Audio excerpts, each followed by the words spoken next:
man, we just got a major piece of the build right here. Sure, you guys can see from the sticker what this is. So of course we got 2 big boxes, so get this in the house, get them unpackaged, and see what we're working with. All right guys, so I got everything out here. I did take the honors and basically took the staples out because I didn't want to bore you guys with that. But I mean, need I say more? That name on the package should tell you everything you need to know. But anyways, yeah, let's jump into it. This is pretty much a major milestone with parts for the S10. As you can see, I got 2 boxes right here, so kind of obvious that this is a twin deal. So yeah, let's get them out and see what we got.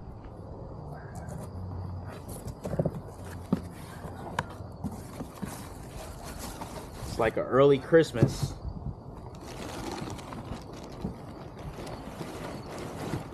Oh wow, this thing is a lot lighter than I thought it would be.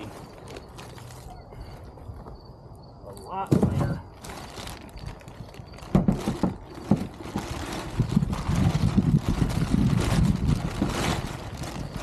And for you guys that are just tuning in, because I know a lot of people on this channel, they follow me primarily for the bike, but this is sort of my main build that I got going on right now. It's a 2003 S10 Extreme single cab short bed. But you go back on my channel and look at a video that I posted, I think it was a few months ago. I'm basically doing a Noonan Hemi in my truck. It's one of their water jacketed blocks, so it's fully compatible with running events like drag week, sick week, and basically everything under the sun that would qualify as a street car. So definitely go check that out. I got the engine from Noonan like late last year, and then these are basically the turbos that are going on it. So as you can see, this is one of FIS or Forced Inductions. This is their 110 millimeter GTR turbo. This thing is actually a lot lighter than I thought it would be. Like, you can literally see, like, yeah, it's super light.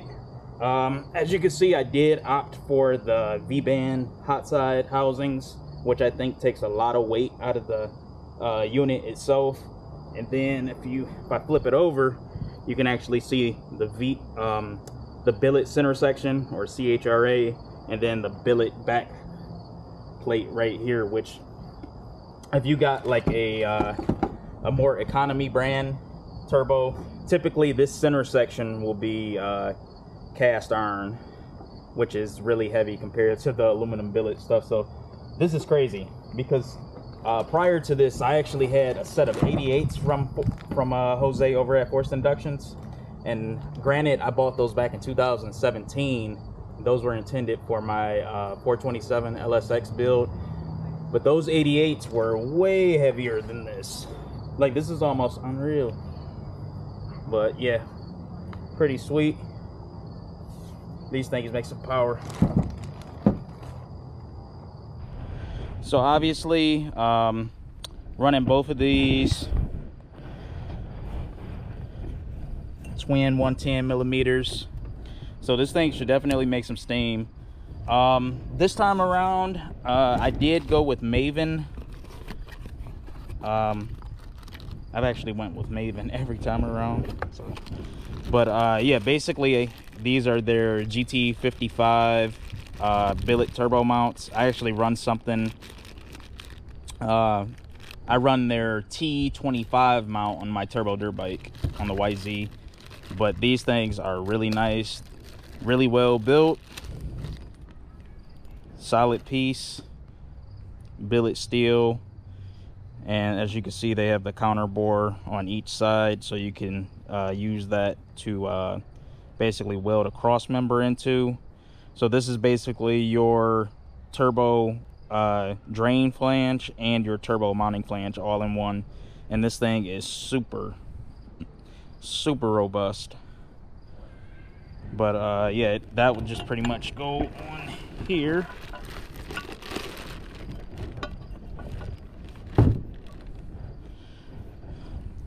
Like this. Yep, and then they also give you like O-rings with it, so that's nice. You don't got to deal with one of those crappy ass gaskets. But yeah, super nice. And this is a little bit more of a close-up on what I was talking about as far as the billet bearing housing and the backing plate. Like, this is some super trick stuff.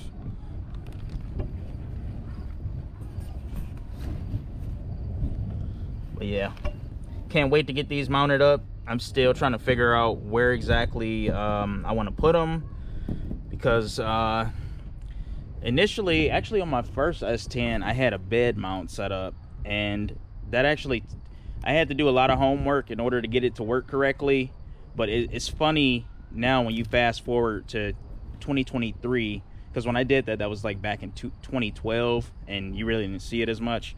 But fast forward to 2023, and this actually becoming a pretty common thing. So a lot of guys are starting to do this, particularly with pickup trucks. Like, you got the boys over at Mac TV, they have that truck figured out, and that thing moves, and it's a freaking roof mount turbo. Nick Coleman with the 6-speed S10, breaking records with that thing, twin rear mount. So it has me thinking, because I really don't have a lot of room in my engine bay, and I'll actually put up a little clip of the truck just to give you guys a recap of what the engine looked like in the engine bay.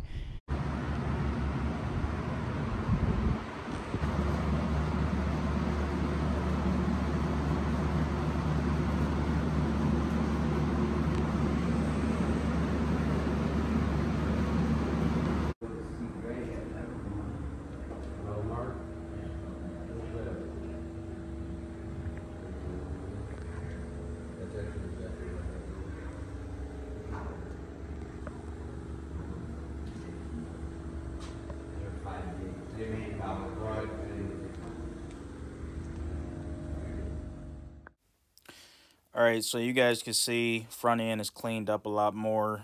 Control arms are fabbed. Pretty much everything in the front is done, with the exception to the double frame rail bars, but that's something that's actually going to happen once the motor is back in the car, because we just want to make sure we have like adequate clearance from the side of the block. But yeah, it's coming along pretty good. You see the rear's done. None of this stuff is like finished painted yet. But yeah, I mean, for the most part, chassis is there. Next thing we got to do is knock out the steering. One of the bigger reasons is because a Hemi actually has some pretty wide valve covers, and when you have to service it or do maintenance on it, you need a lot of workspace, because that motor is pretty wide, the heads are wide. So that's what really has me thinking about remote mounting these turbos, because keeping the engine bay clean, it just makes it that much easier to work on stuff. Because these turbos, if I mount them traditionally, like how a lot of pro mod guys do, they basically like sit parallel with the valve cover, and I'm not really a fan of things being that tight. Steering shaft itself is already a pain in the ass on this, so and it'll be running like right alongside the driver's side turbo. So I don't know, I'm gonna think on it. It makes sense to put them in the rear, because like I said, this is a street truck. I'm doing street events with it, so I don't want, you know, something like super radically loud on the street. And with these being in the rear, it makes it that much easier to run like a full exhaust and whatnot. So definitely something to think about, because it obviously works. And yeah, if you guys don't know the trucks that I'm talking about, definitely go look it up on YouTube. Mac TV S10, and a couple of those guys are over on Facebook too, so definitely check that out. Another piece of the puzzle came in. So I actually just got this a few days ago. But yeah, Bryant. Once again, I don't believe the video will ever do it justice, because the craftsmanship and everything that goes into these crankshafts is just amazing. And I really don't want to have this out for long. I'm just shooting outside because I get better lighting out here, more workspace. But see if I can get this off. Holy crap, this thing is... This is the crankshaft for the Hemi. It is a BRYANT RCD spline crank. You can see the snout right here. And basically this spline right here, typically you wouldn't run this on a turbo build, but mostly screw blower guys opt for this option. The splines is just a lot better when you're direct driving a power adder. But yeah, this thing is amazing. Look at just all the knife edging on the counterweights. Literally like a mirror. It's a shame you got to hide these away in the engine. But yeah, definitely not a cheap crank, but this is like one of the most important pieces of the puzzle, and you definitely get what you pay for when it comes to these type of engine parts. But yeah, this thing is beautiful. Who knows, it might even end up in the motor tonight. All right guys, so you can see the mains in the block are actually still torqued. They had to whip out a breaker bar, break these loose. But I did have to pick up this tool right here from, I actually got this from Good Vibes Racing. This is basically a main puller. It's a 5/16 thread. That's what the Hemi is right here. And basically how this works is, all it really is just like a glorified slide hammer with a weight on it. And pretty much how this works is, at least for you guys that aren't familiar, basically this little thread right here, it threads into the main cap. And I'm not going to yank on this because these bolts aren't loose. So you thread it in there like that.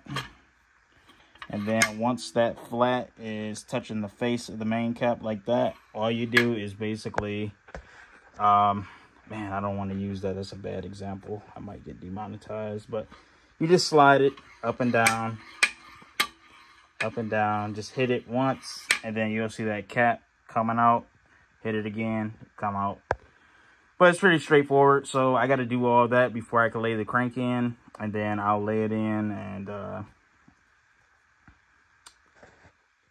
and then also, as you guys can see, I did take it upon myself to set up one piston, rod, ring, pin, and button assembly.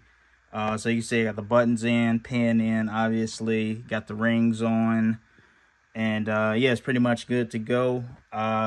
Kind of the reasoning behind this is I just kind of want to give everything a once-over. I want to see what the clearance looks like as far as the counterweight to skirt clearance. And then I'm just kind of curious what the piston actually looks like at TDC in the bore too. So it's more so of curiosity than anything. So yeah, let's try to slam this out and then we'll see how it looks. Yeah, so I actually had to stop by my local diesel shop.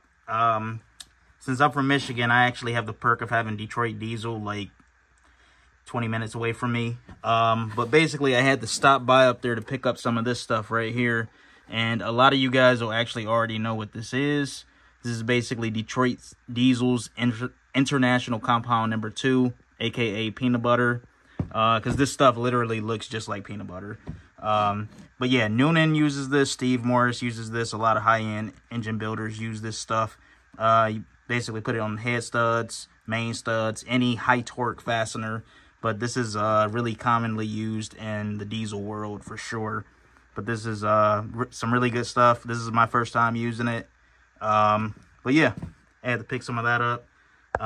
And then, as you can see, because I just couldn't resist, because this crank is so freaking beautiful. But I actually got the crank sat down in the block. As you can see the peanut butter oozing off the side of the studs. So those are torqued. But man, this thing is just absolutely gorgeous. It almost sucks that you have to cover this type of stuff up, because this literally just straight up jewelry. It is just so shiny and smooth. But yeah, it even it turns as smooth as it looks. It's amazing. Amazing. Shout out to BRYANT. This is my second crank from these guys. Had one in my LS setup. Never really got a chance to put it through its paces because I sold it before I ever got that engine up and running. It was built, but yeah, I just had to let it go so I could do the billet Hemi. Just, you know, if go crazy, you might as well do it all the way. But yeah, this thing turns beautifully, feels nice and smooth, no complaints, looks as good as it turns. But yeah, pretty happy with it. And then this spline right here is like super beefy. So mine is actually a 4250 stroke. They actually document all of that stuff right there. 4250 stroke. This is the bob weight right here. It is a spline crank. So if I want to do a screw blower, I could definitely do one of those down the line.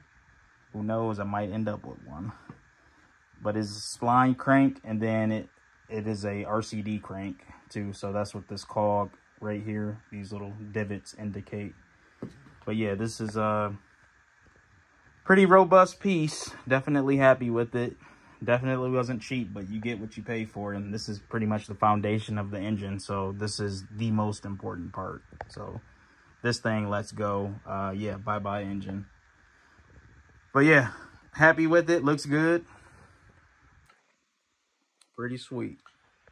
All right, so you guys can see I got the crank in. I just did a baseline gap on the rings just so they weren't butted together, because there was like literally no gap when I actually test fit the ring inside the bore. So I got a single piston and rod assembly in there. Everything feels pretty good. Biggest thing with these aluminum rods, because I did a lot of homework, or tried to do some homework on this stuff beforehand, and with the aluminum rods, the big thing with torquing these is you really want to make sure that you don't actually have a pretty good example right here, but you can see if I can you see that serration right there on the rod. It almost looks like a like that little racetrack pattern right there. You really want to make sure you don't get any trash in there. And actually, now that I remember, I'm going to hand tighten these rod bolts just so, you know, none of this cardboard crap gets in there. Because it's always like little stuff like that that gets you. So you got to pay really, really close attention to detail with some of this stuff. But, yeah, another thing that I was actually able to take care of is, I didn't get video of this, but it seems like when this cam was ground from BILLET racing cams, because that's actually who I got my cam from, which is right there. Pretty good guys to deal with. I actually got a few buddies that actually got their cams through them for some non-Hemi stuff too. But basically, so this engine is set up to take a Torrington thrust bearing. So if you can see right there, you can actually see one race, the bearing, and then the second race right here behind the gear drive. So it seems like when I got the cam ground, it actually had the wrong register length on the cam. So whenever I would try to put this Torrington bearing on, it would always not fit correctly, because there was like a 60 thousandths gap even once this gear drive was like fully seated on the cam, on the front snout. So there was like a little gap to where it didn't basically match the ID of the Torrington bearing that goes behind here. So the outer race on the Torrington bearing basically would fall inside of that gap, and everything would be out of alignment. So the guys at Billet actually made me a 60,000 spacer to put in that little space in front of the gear drive, or between the gear drive and the cam, and that fixed my issue. So now everything is nice and tight, and the bearing actually has some preload and is pretty snug between the gear drive and the front of the block. So little stuff like that. Luckily it was an easy fix, but a lot of this stuff is pretty specialty, and some of it has some really long lead times. So that's why I'm kind of, you know, going through everything, putting it together somewhat. I mean, this isn't final assembly by any means. I'm just more so checking everything over, because if you miss one little thing and you gotta wait for parts, that could be that literally could be the determining factor whether you come out in the summer or not. So I'm trying to be safer than sorry, I guess you could say. But as you can see, I also have the idler pulley mocked up. That's just basically held on with 3 bolts that hold the main shaft to the block. And then this pulley is held on with a bearing, and then this snap ring right here. But yeah, everything pretty much turns over pretty smooth. Definitely not used to seeing this much dome sticking out of the bore. That thing is proud. I actually set this engine up to have about 30 thousandths of piston to deck height. That was recommended to me by a lot of veteran Hemi guys. But yeah, so looks pretty good. Everything seems to check out. Yeah, still running quite a bit of compression in this motor too, even though I do have the pair of 110s going on it. So static compression is actually right at 13 to 1, because I do still want to make pretty good power just on nuts alone. But yeah, it should be a runner for sure. Hey guys, I do want to take the time out to give a shout out to the guys over at BRYANT Workwear. They sent me a pair of really badass boots, super high quality stuff. And actually, let me give you guys a little glimpse of what we got going on here. This is actually perfect timing, because I do plan on doing a lot of off-roading before it gets too cold outside. So yeah, these are definitely going to be put through the paces, but you can see these boots are like super nice. Super high quality. Yeah, if you get a chance, definitely check out the link in my bio and give their stuff a look, especially to you guys that are, you know, you work in shops, you know, any place where you got to have a pretty robust boot. But yeah, shout out to the guys over there at BRYANT. Much appreciated. And for the guys that are curious, valve sizes for this particular 4.8 water Hemi come in right at 2480 on the intake, and then 1950 on the exhaust. And then you can also see the cylinder head is also outfitted with top field hoops. And that's pretty much as good as it gets. But like I said, I still haven't got valves for this thing yet, so looking to place the order for those pretty soon. But yeah, that's pretty much the gist of it. So really big valves. All right, so I actually just decided to throw one of these heads on just for the hell of it.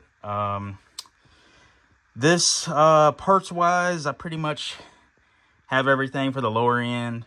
I still do need to order valves for the head, and then obviously the rocker setup.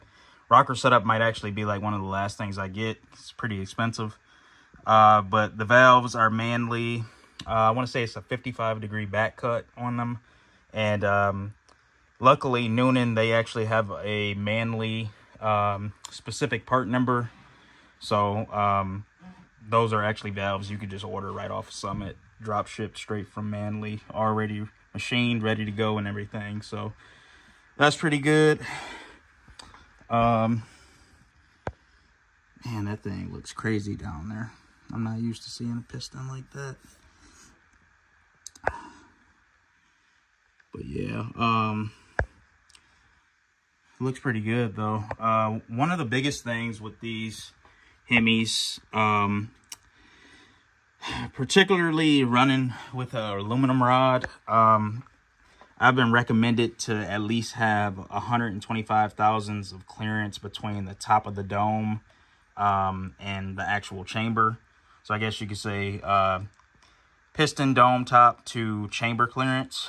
So that's something I actually still got to check. Luckily, I already do have the head gaskets for this thing. As you can see right here, this is actually a set of Hussey performance gaskets. I'm probably butchered that name, but it's a copper gasket. It's like 77 thousandths thick, if I'm not mistaken. It's probably a typo, but just to be safe, I did order 2 sets of these just in case, you know, there's like a mishap with getting this thing tuned out the gate. But yeah, I got all that. Pretty much got everything I need to check clearance for that. I just haven't had a chance to, you know, get around to it yet because I just got so excited when the crank came in. But yeah. All right, so as you guys can see, progress is being made on the build. It is a little bit slower than I would like, but obviously I do still have all my stuff going on with the Turbo YZ. But anyways, the next course of action is I'm actually planning to throw this block heads and basically like the entire engine package back into the engine bay with the oil pump attached. You can see that's actually side mounted on the Hemi stuff, because just like on the chassis side of things, we actually have to fab up the steering shaft. And as you can see, with this oil pump being on the driver's side of the block and pretty much in line with where the steering shaft would come out on a S10, this can be a little bit challenging. Not so much in my case because I got a lot of flexibility, because I could basically fab the firewall however I need it, and they make all these different steering adapters to basically pop out the steering shaft at much lower angles than they would normally pop out stock in relationship to the firewall and the steering column. So that's actually the next plan. I'm gonna try to probably get it back up there soon and pretty much go from there. So yeah, the 2 next major milestones, definitely making the steering shaft, and then starting on the turbo kit. So the turbos will be mounted next, and then the hot side, probably start tackling that as well as the cold side. And yeah, that's pretty much it. But yeah, definitely stay tuned, because I got a lot of stuff rolling on this. It makes me happy that I have that crank now, because that was a big part that I had to wait for. So as far as the engine stuff goes, I just pretty much got to get small odds and ends, like the balancer, the rocker assembly, and then just a set of valves, and we should be good to go. All right, so as you guys can see, just got the throttle bodies back. Got the vibrant clamp welded on them, and I actually got these. These are the Wilson adapter plates I was talking about. So it basically goes from a Ford 350 4-bolt symmetrical bolt spacing down to a GM 102 millimeter throttle body.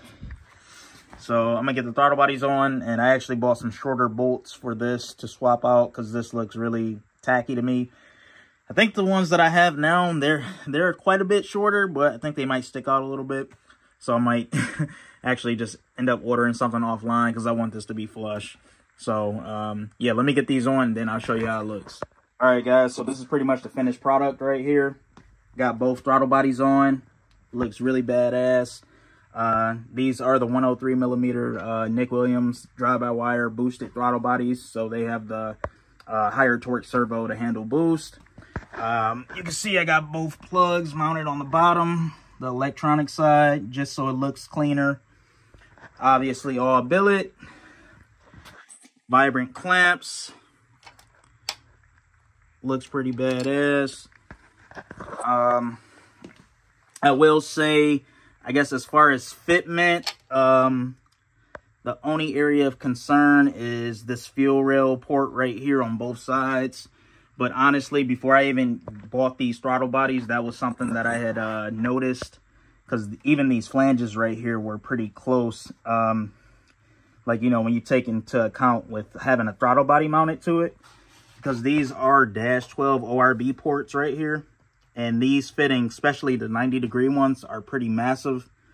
So that was an initial area of concern for me. But I really don't think it's too big of a deal. So what I plan on doing for that is, you can see that's quite a bit of length right there. So what I might end up doing is just shortening these, like right before this injector. I might leave like a 1/2 inch or so. And then I'll just get some -12 male fittings welded right on there. Or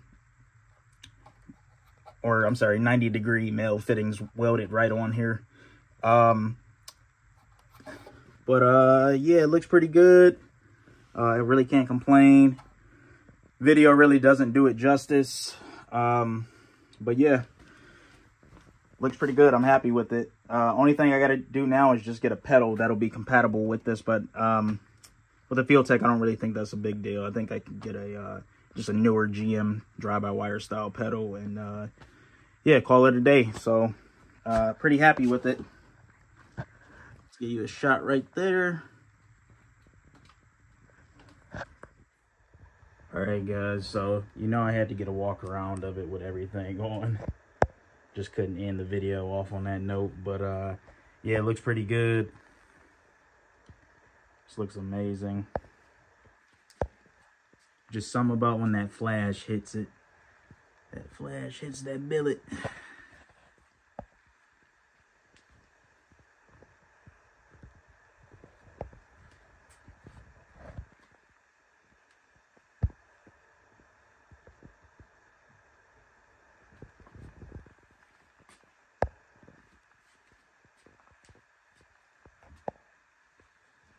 Yeah, just got to make sure I got room for my Turbo Smart electronic wastegate, because I am not running wastegates on this setup.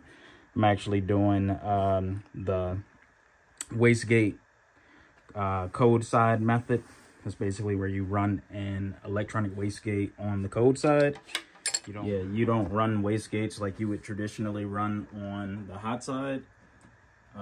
It seems to be something that Fuel Tech has figured out pretty good, so I'm gonna give it a shot on my setup. But yeah, should work pretty good.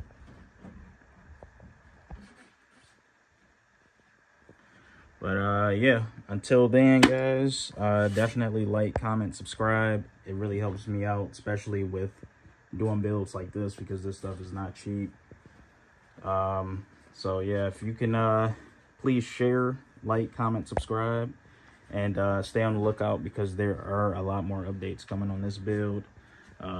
Winter is approaching, and yeah, I think I'm ready to get back moving on this build and try to get it knocked out.